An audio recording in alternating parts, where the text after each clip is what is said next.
Hello everyone, আজ ছিল আমাদের লাস্ট ডে এক্সাম।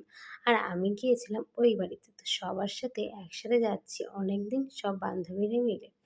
তারপরে দেখো আমরা এই ব্রিজ দিয়ে যাচ্ছি, এটি হলো কালিরামপুর ব্রিজ। এই ব্রিজে আমি আসলাম অনেক দিন পরে। এই ব্রিজটা কিন্তু অনেক ভালো, এখানে অনেকে ফটোশ্যুট করতে আসে।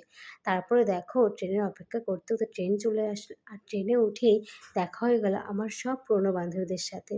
তো সবাইকে একটু দেখিয়ে নিলাম। আর এটি ছিল রতি, আর রতি কিন্তু খুব লজ্জা পাচ্ছিল। যাই হোক, এরপরে আমরা নেমে পড়েছি রানাঘাট স্টেশনে। আর দেখো এখানে কত ভিড়, মনে হচ্ছিলো সব যেন স্টুডেন্ট। তারপরে এই টুকটুকিতে করে পৌঁছে গেলাম কলেজে। আর এটি ছিল এক্সামের শেষের ভিডিও, যেখানে আমি আমার ফ্রেন্ডকে দেখিয়ে নিলাম। তারপর রাস্তায় এসে দেখি বর করছিল আমার জন্য ওয়েট। তারপরে বরের সাথে বাইকে চেপে ঘুরতে ঘুরতে চলে আসলাম। ভিডিওটি ভালো লাগলে অবশ্যই লাইক কমেন্ট সাবস্ক্রাইব আর ফলো করে দিও।